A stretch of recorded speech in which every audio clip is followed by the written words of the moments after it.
Assalamualaikum warahmatullahi wabarakatuh. Kali ini kita akan melanjutkan kuliah luka bakarnya tentang penanganan luka bakar dari A sampai Z. Luka bakar apapun harus melewati penanganan ini. Mohon maaf ya, di sini lagi hujan. Jadi mungkin kedengaran suara hujannya.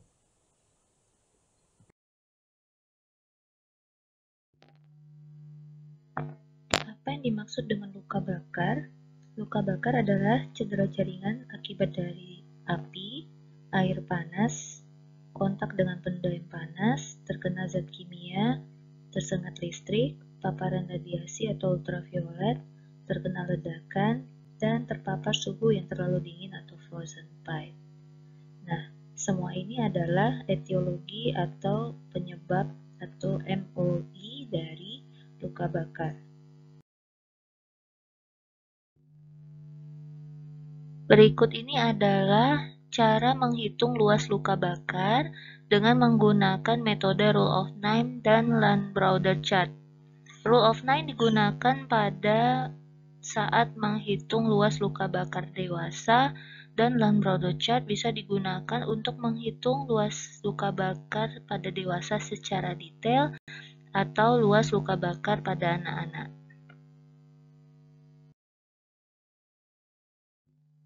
Untuk bisa menilai derajat kedalaman luka bakar, maka kita harus pahami zona luka bakar itu sendiri. Zona yang pertama adalah warna kulit kemerahan karena terjadinya hipervaskularisasi, dan itu biasanya dikategorikan sebagai luka bakar grade 1 atau 2A. Grade 1 jika permukaannya kering dan grade 2A jika permukaan yang merah itu basah. Kemudian yang kedua adalah zona koagulasi, yaitu zona yang berwarna putih lebih ke tengah dari yang berwarna merah. Biasanya luka bakar dengan adanya zona koagulasi berwarna putih ini dikategorikan sebagai luka bakar derajat 2B. Dan kemudian yang terakhir adalah zona nekrosis yang berada di tengah-tengah, biasanya lebih paling dalam, dan ini dikategorikan sebagai luka bakar derajat 3. Nah, ini adalah gambar luka bakar sesuai dengan zona-zona yang sudah disebutkan pada slide sebelumnya, yaitu pada zona hiperemis atau kemerahan itu luka bakarnya sedalam epidermis. Kemudian pada zona koagulasi itu biasanya luka bakarnya sampai ke dermis, dan pada zona nekrosis itu biasanya hingga lapisan subkutan atau bahkan seluruh lapisan kulit habis. Nah, ini adalah kedalaman luka bakar yang harus kamu ketahui. Luka bakar menurut derajatnya dibagi atas 4, yaitu grade 1, warna kemerahan, permukaan kering, dan sangat nyeri. Kemudian grade 2A itu warnanya kemerahan, permukaannya basah, dan sangat nyeri, atau hipersensitif. Grade 2B warnanya keputihan, permukaannya basah, tetapi nyerinya sudah berkurang karena saraf-saraf nyerinya sudah rusak akibat kedalaman luka bakar tersebut. Sehingga membedakan grade 2A dan 2B adalah derajat nyeri. Kalau grade 2A sangat nyeri atau hipersensitif, sedangkan grade 2B tidak nyeri atau hiposensitif. Kemudian grade 3 itu kedalamannya sudah melewati lapisan kulit, biasanya warnanya kehitaman, permukaannya kering, tidak nyeri sama sekali, dan lapisan kulitnya bisa hilang sama sekali. Menurut fase kejadian luka bakar, maka luka bakar tersebut dibagi atas fase akut, yaitu pada saat kejadian sampai dengan 3 kali 24 jam atau 3 hari, pada hari ke-0 sampai hari ke-3, kemudian fase subakut itu pada hari ke-3 sampai dengan hari ke-5, dan fase lanjut di atas hari ke-5. Nah, untuk fase akut, di sini kita fokus pada stabilitas hemodinamik dan kesadaran penderita. Tetap lakukan prosedur pertama, primary survey sesuai ATLS. Yang pertama airway, Ini sudah dijelaskan bagaimana cara proteksi servikal, chin lift di bagian bawah kiri, sama jaw thrust. Kemudian pada pasien dengan penurunan kesadaran, pemasangan endotracheal tube. Ada gambar yang di kanan bawah.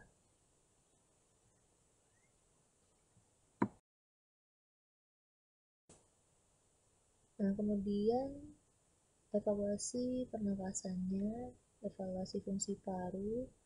Jika perlu diberikan masker oksigen, biasanya kalau normal 4-6 liter saja, tapi kadang-kadang kalau pasiennya sesak sampai 10 liter sampai 15 liter dengan menggunakan masker. Lalu hemodinamiknya dipasang IV line dengan tetesan sesuai dengan rumusnya Baxter berikut.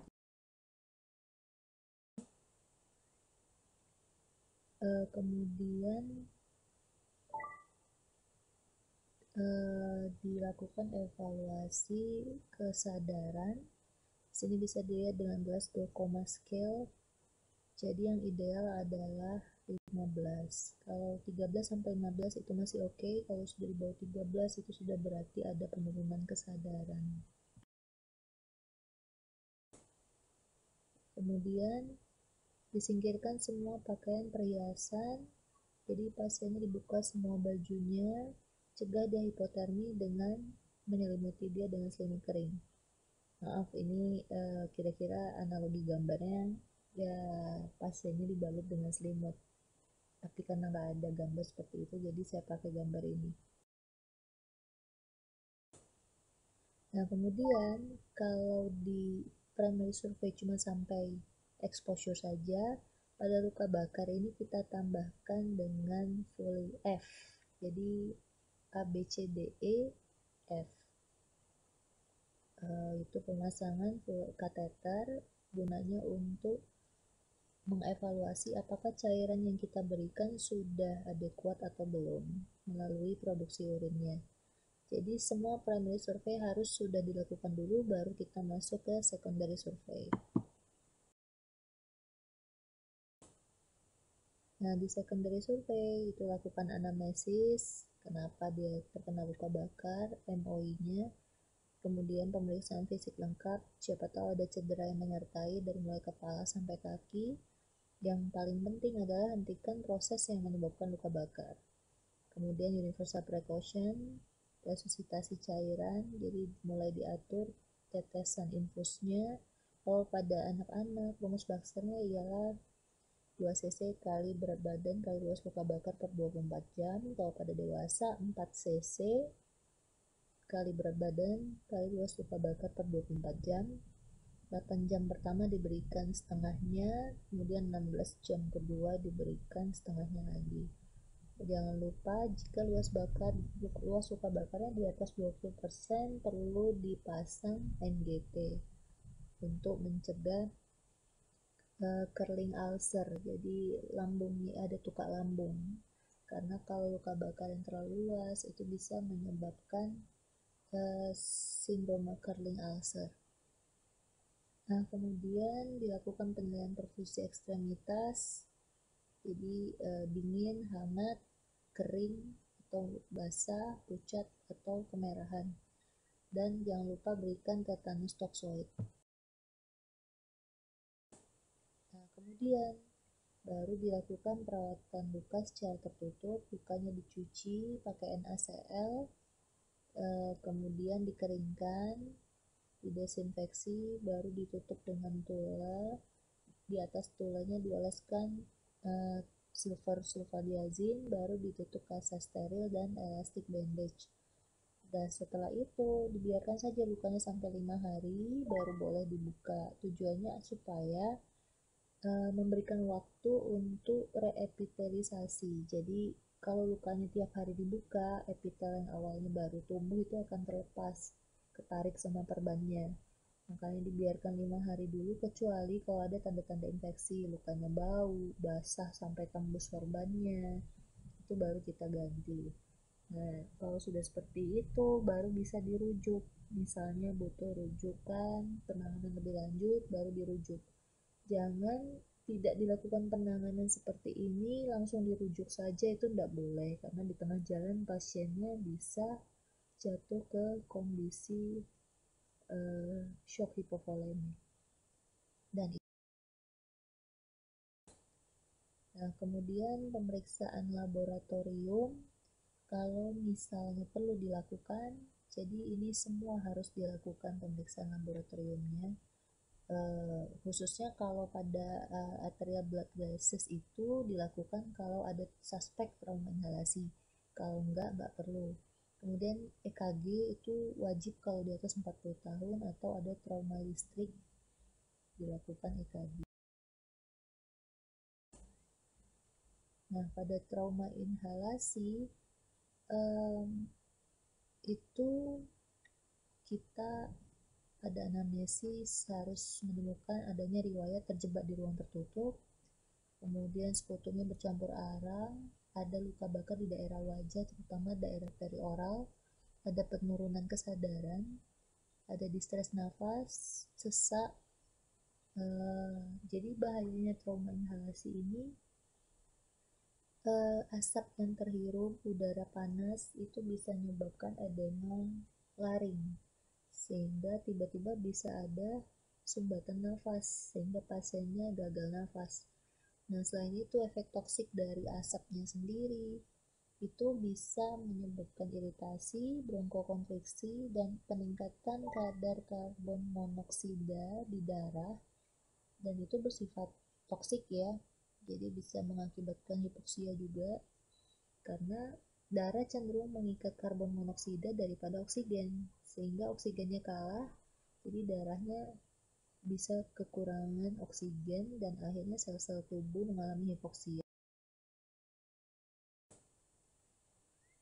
Nah, jadi kalau tanpa ada distres nafas, biasanya ini dikasih selang oksigen, intubasi jika diperlukan kalau ada penurunan kesadaran, kemudian dilakukan pengisapan secret dissection, nah, kemudian dikasih nebulizer, bronchodilator, dan pemantauan gejala distres nafas. Apa saja gejala distres nafas itu? Nah, jadi subjektifnya pasien merasa gelisah, sesak nafas, dan objektifnya biasanya terdapat peningkatan frekuensi nafas sampai di atas 30 kali per menit, ada sianotik, kuku-kukunya membiru, kemudian stridor, suara seperti menggorok gitu waktu dia bernafas itu, dan aktivitas otot pernafasannya bertambah. Jadi bisa dilihat dia itu kalau narik nafas tuh maksa banget sampai dadanya itu sampai retracted gitu. Nah, jadi kalau nampak gejala seperti ini harus dilakukan cek laboratorium, AKDA, itu wajib 8 jam pertama dan 24 jam. Selanjutnya ada foto paru, kemudian posisi duduknya itu harus tengah duduk atau istilahnya semipolar. Dan jangan lupa dikasih kanul oksigen. Tindakan ini harus dilakukan sebelum resusitasi cairan karena pasiennya bisa gagal nafas. Percuma diresusitasi tapi kalau pasiennya henti nafas, mati duluan pasiennya. Nah, kemudian jika ditemukan tanda-tanda tadi, berarti langsung dilakukan pemberian oksigen. Kalau tracheostomi itu dilakukan jika pasiennya tidak sadar. Nah, kemudian sama seperti tadi, dilakukan humidifikasi, nebulizer, bronchodilator, pemantauan gejala, dan tanda distres pernapasan.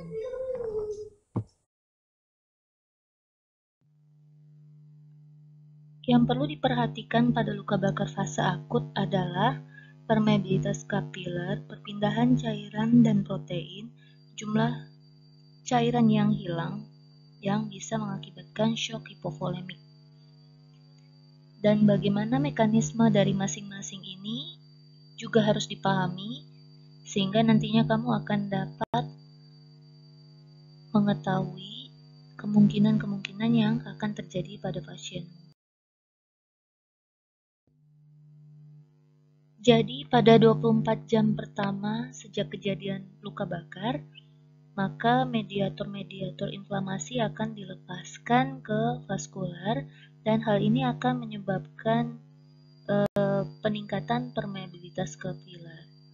Nah, oleh karena itu, cairan-cairan yang berada di dalam vaskular akan bocor ke interstisial dan ini akan mengakibatkan aliran darah atau aliran vaskular berkurang dan menyebabkan iskemi pada jaringan-jaringan atau organ-organ tubuh yang dialiri darah tersebut.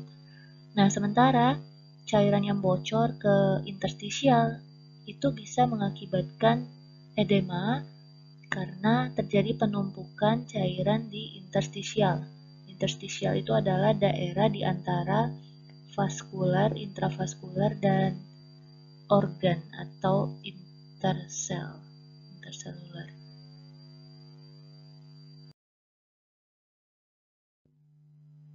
Berikut ini adalah gambaran akibat terjadinya luka bakar pada jaringan kulit, kemudian jaringan yang cedera akan melepaskan mediator-mediator inflamasi, kemudian mediator tersebut masuk ke dalam pembuluh darah dan mengakibatkan pembuluh darah mengalami vasodilatasi dan peningkatan permeabilitas kapiler, sehingga ada cairan yang bocor ke jaringan interstisial. Akan tetapi selain itu juga merangsang migrasi dari fagosit atau sel darah putih ke daerah yang terjadi cedera untuk melawan infeksi. Nah, fagosit dari makrofag dan neutrofil ini akan membersihkan luka dari bakteri dan debris dan merangsang perbaikan dari jaringan. Nah, jadi di fase inflamasi ini ibaratnya pedang bermata dua. Di satu sisi jika penanganannya benar, maka akan bisa mempercepat penyembuhan luka bakarnya. Tetapi apabila penanganannya tidak adekuat, maka yang terjadi adalah perburukan atau bisa terjadi sepsis. Jika diperbesar atau dilihat dengan mikroskop elektron, dinding pembuluh darah yang mengalami kebocoran atau peningkatan permeabilitas adalah sebagai berikut. Kita lihat terdapat celah yang dapat merilis atau membuat cairan intravaskular bocor ke interstisial sehingga merangsang terbentuknya edema. Nah, berikut ini adalah perbandingan cairan atau yang seharusnya ada di dalam intravaskular, interstisial, dan intraseluler. Jadi IV mewakili intravaskular, IT mewakili interstisial, dan IC intraseluler. Normalnya adalah seperti gambar berikut. Nah, kemudian jika terjadi luka bakar, maka cairan tersebut yang di intravaskular akan berkurang karena terjadi kebocoran ke interstisial. Sehingga kita lihat di sini perbandingan nilai normalnya pada intravaskular dan interstisial. Yang intravaskular jauh berkurang, sedangkan yang interstisial akan bertambah. Nah, karena kita sudah tahu pada 24 jam pertama terjadi kebocoran cairan intravaskular ke interstisial, oleh karena itu kita harus membuat terapi yang bertujuan untuk mengganti cairan intravaskular. Caranya adalah dengan melakukan resusitasi Baxter dengan rumus pada dewasa adalah 4 kali luas luka bakar kali berat badan dalam kilogram. Dan pada anak-anak adalah 2 kali luas luka bakar kali berat badan dalam kilogram. 8 jam pertama diberikan 50% dari total tersebut dan 16 jam kedua diberikan 50% lagi. Dan biasanya diberikan cairan Ringer laktat. Kenapa? Karena cairan Ringer laktat itu osmolaritasnya mirip atau menyerupai dengan osmolaritas plasma darah. Nah, tujuan utama dari resusitasi itu adalah menjaga dan mengembalikan perfusi jaringan tanpa menimbulkan edem. Dan kehilangan cairan terbesar adalah pada 4 jam pertama terjadinya luka bakar, dan akumulasi maksimum edemnya adalah pada 24 jam pertama setelah luka bakar. Nah, jadi kira-kira animasinya seperti ini. Pada luka bakar 24 jam pertama, cairan dari intravaskular akan keluar bocor ke interstisial, sehingga mengakibatkan interstitial edem yang ditunjukkan pada gambar sebelah kiri. Kemudian kita berusaha mengganti cairan yang hilang tersebut dengan memasukkan infus ringer laktat ke dalam intravaskular, sehingga diharapkan akan mengganti cairan yang bocor ke interstisial dan bisa mencukupi perfusi oksigen ke jaringan, sehingga tidak terjadi hipoksia dan shock hipovolemik. Masuk di 24 jam kedua setelah memberikan cairan Baxter atau cairan resusitasi, apa yang harus kita lakukan? Nah, agar cairan Baxter yang kita berikan akan tetap berada di intravaskular, maka kita harus menyamakan tekanan onkotik di interstisial dan intravaskular. Caranya adalah dengan memberikan infus koloid, biasanya diberikan 500 cc per 24 jam dengan tetes pelan. Dan biasanya ada berbagai macam infus koloid ya, contohnya salah satunya adalah dextran. Tujuan utamanya infus koloid ini untuk menjaga tekanan onkotik intravaskularnya stabil, jadi cairan Baxter yang sudah diberikan pada 24 jam pertama itu tidak bocor kembali ke interstisial, serta menarik cairan yang dari interstisial tadi, cairan yang bocor ke interstisial tadi, ditarik masuk ke intravaskular sehingga bisa mengurangi edema.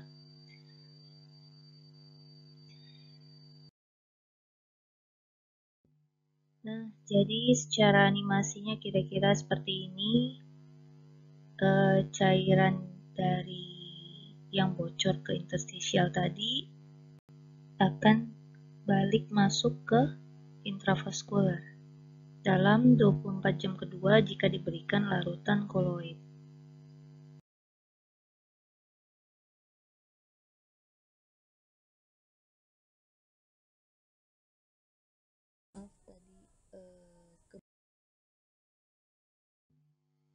Dalam pemberian nutrisi untuk pemulihan luka bakar, kebutuhan kalori adalah 25-30 kilokalori per kilogram berat badan. Nah, ini ada namanya rule of thumb quick method. Untuk menghindari timbulnya overfeeding yang harus dihindari jika terjadi kesalahan perhitungan kebutuhan kalori. Nah, kemudian kalori ini bisa diperoleh dari makronutrien dengan komposisi seimbang, diberikan karbohidrat 30-40%, tidak melebihi 5 mg dari berat badan per kilogram berat badan, kemudian protein 1-2 gram, dan lemak 15-25 gram per hari. Ini diberikan dalam bentuk nutrisi enteral dini, 8 jam pasca trauma dengan pipa NGT.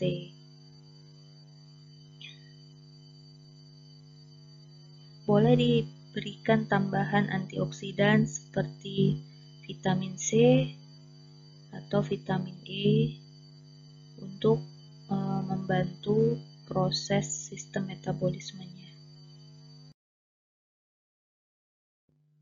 Jalur pemberian nutrisi pada luka bakar ada 3, dari oral jika pasien sadar baik, dan jika pasien tidak sadar baik atau susah makan, bisa diberikan secara enteral atau parenteral.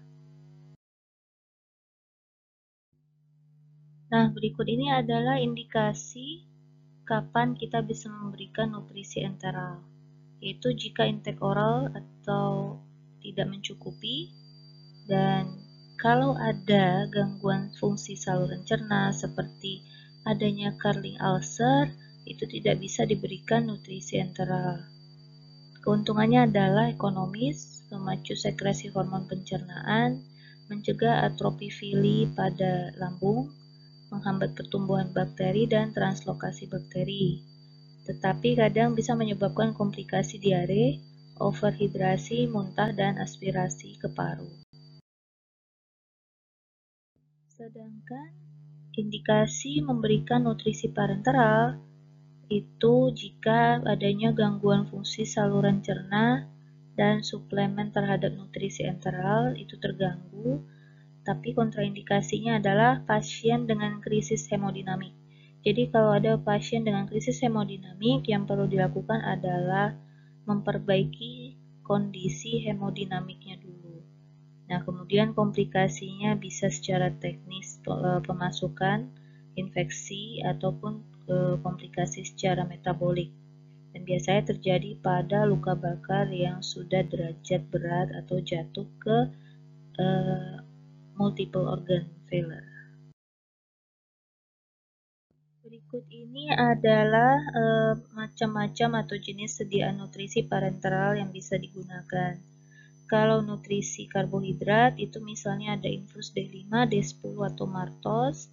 Kemudian untuk asam amino ada aminovel, amiparen, panamin, dan lain-lain. Kalau infus lemak biasanya intralipid atau ivelip. Ini adalah perhitungan kebutuhan kalori pada pasien luka bakar. Biasanya kita memakai rumus Sutherland. Pada dewasa itu adalah 20 kilokalori per kilogram berat badan ditambah 70 kilokalori kali luas luka bakar. Kemudian pada anak 6 kilokalori per kilogram berat badan ditambah 35 kilokalori per kali luas luka bakar. Kemudian yang paling simple ya yang digunakan itu bisa dengan Curry. Nah, ini kita paling sering menggunakan rumus Curry ya. Sutherland cuma nice to know, cuman kadang-kadang ada juga yang menggunakan Sutherland ini. Nah, kalau rumus Curry lebih simpel, dia dengan 25 kilokalori per kilogram berat badan ditambah 40 kilokalori dikali luas luka bakar.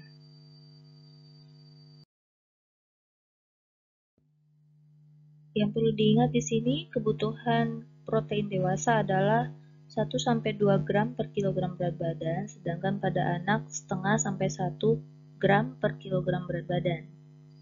Ini nanti jadi kalian kalau menghitung kebutuhan protein pada pasien luka bakar, bisa dipakai rumus ini. Dan yang paling penting diingat, pertahankan kadar albumin minimal 2,6.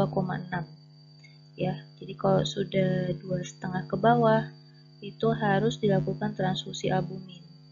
Dan perlu dicatat pemberian protein jangan lebih dari 4 gram per kilogram berat badan per hari. Sedangkan kebutuhan lemak itu dosisnya 1-3 gram per kilogram berat badan per hari. Biasanya 1 gram itu adalah 9 kalori. Jadi selain kebutuhan lemak, juga harus dilihat kebutuhan cairannya, seperti rumus pada dewasa 25-40 cc per kilogram berat badan. Ini kebutuhan cairan maintenance ya, setelah 2 kali 24 jam. Pada anak 75-100 cc per kilogram berat badan. Tapi pada anak bisa juga dipakai rumus Holiday Segar. Nah, monitor produksi urin itu pada dewasa harus dilihat produksi urinnya 1 cc per kilogram berat badan per jam, 0,5-1 cc ya. Itu menandakan bahwa resusitasi cairan yang kita berikan cukup. Sedangkan pada anak itu produksi urinnya 1-2 cc per kilogram berat badan per jam. Kalau tadi pada fase akut, prinsip penanganannya adalah dengan resusitasi cairan untuk mencegah jatuh ke kondisi shock. Nah, prinsip penanganan pada subakut itu adalah support sistemik, yaitu meliputi kestabilan pernafasan, keseimbangan cairan dan elektrolit, serta nutrisi, serta ditambah dengan manajemen perawatan luka bakar, manajemen kontrol bakterinya, kemudian jaringan nekrotik, dan nantinya penutupan luka bakar yang tidak bisa sembuh sendiri. Tapi ini bukan bagian yang akan ditangani oleh dokter umum, tetapi nantinya akan dirujuk ke spesialis bedah plastik dan akan ditangani oleh dokter spesialis bedah plastik. Sedangkan prinsip untuk pemberian nutrisi adalah go slow. Jadi berikan secara perlahan-lahan, jangan dengan cepat, dengan memperkirakan kebutuhan kalori, protein, lemak, dan cairan. Nah, untuk perawatan luka bakar derajat sedang berat, itu harus dirawat dengan perawatan luka tertutup. Dan sebaiknya dilakukan di kamar operasi dengan pembiusan total atau bius tidur karena lebih steril untuk menjaga sterilitas luka dan mencegah terjadinya infeksi pada luka bakar. Luka dicuci, didesinfeksi dengan Savlon 1:30, kemudian dibilas dengan PZ dan dilakukan debridement dengan membuang jaringan-jaringan nekrotik, membuang slav, mencuci lukanya. Nah, kemudian setelah luka bersih ditutup dengan tule atau sofratul dan topikal antibiotik seperti silver sulfadiazin atau SSD, kemudian ditutup dengan kasa tebal dan dilanjut di atasnya ditutup dengan elastik perban. Luka biasanya dibuka hari kelima atau hari ketiga, paling bagus sih hari kelima ya, karena supaya membiarkan kulitnya mengalami penyembuhan atau epitelnya merambat. Tetapi kadang-kadang kalau lukanya terlalu basah atau bau, bisa dibuka di hari ketiga. Jadi kecuali ada tanda infeksi atau balutan kotor, itu dibukanya di hari ketiga. Jangan lupa memberikan injeksi antibiotik broad spectrum dan antibiotik topikal pada saat merawat luka bakar. Antibiotik topikal yang paling sering digunakan adalah silver sulfadiazin. Ini yang paling sering dan biasa kita gunakan. Kemudian yang kedua, tapi agak jarang ya, adalah silver nitrat dan yang terakhir mafenit.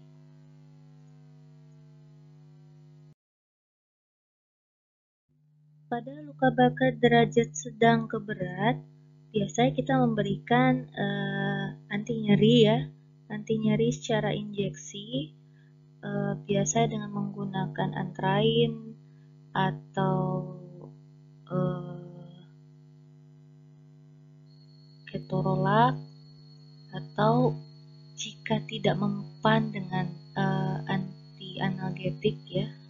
Jika tidak mempan, biasanya kita memberikan morfin dengan dosis kecil secara intravena. Biasanya dititrasi dan dosisnya itu 0,05 mg per kilogram berat badan. Yang nantinya akan di tapering off ya, akan dikurangi secara berkala jika nyerinya sudah berkurang.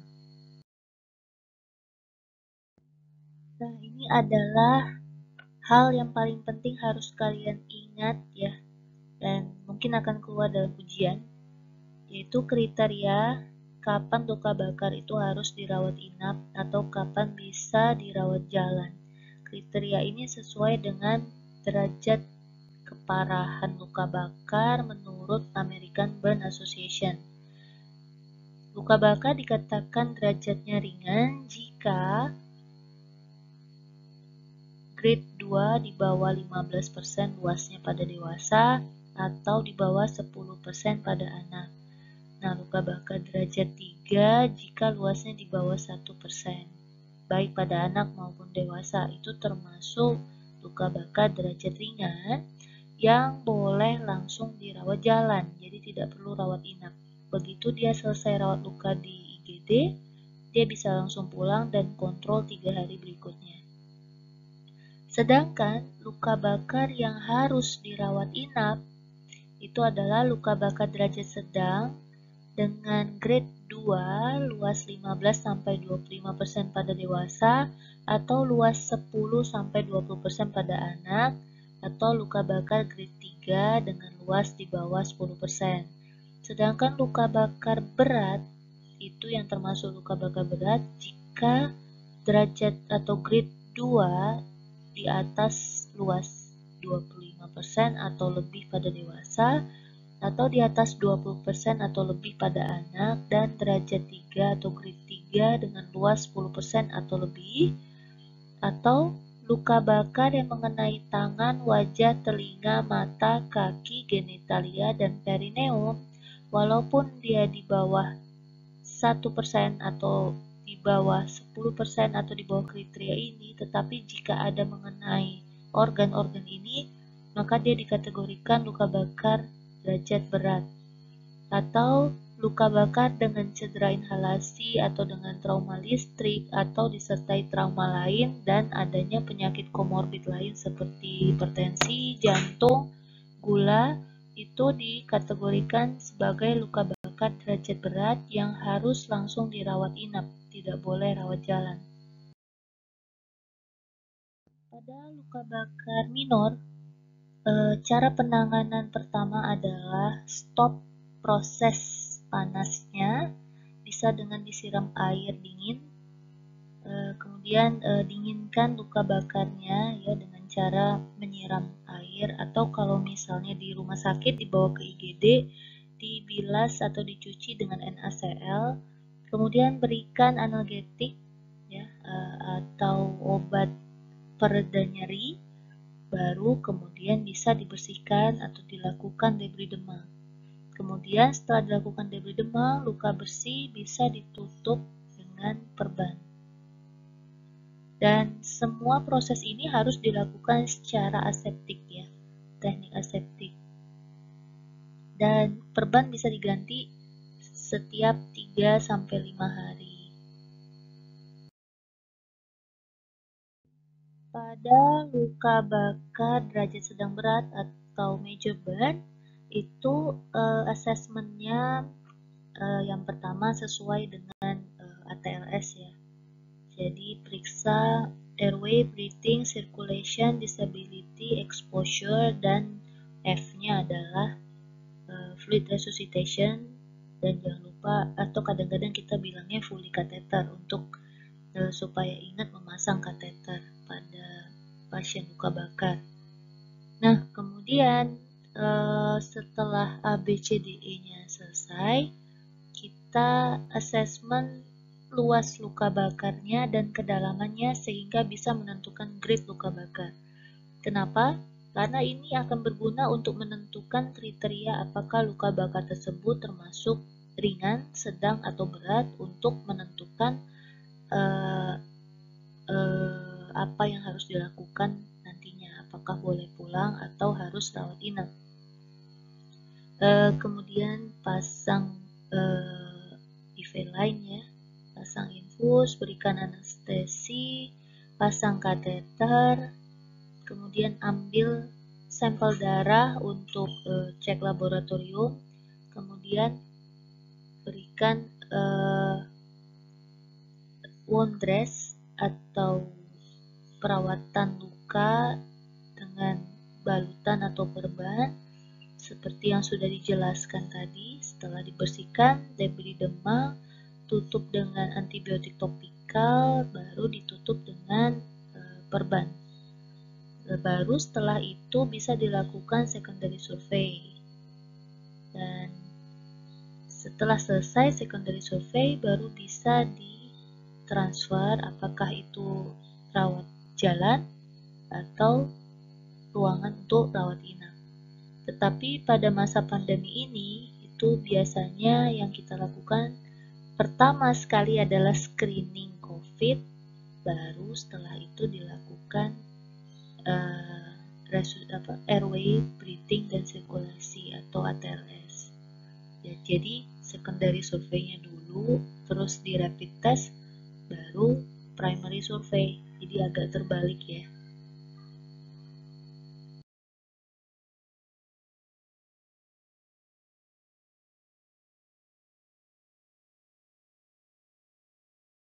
Nah, demikianlah penata laksanaan luka bakar dari mulai menentukan diagnosa, menentukan kedalaman luka bakar, level derajat luka bakar, luas luka bakar, berat atau tidaknya luka bakar, sampai penanganan dari mulai fase akut dan subakut.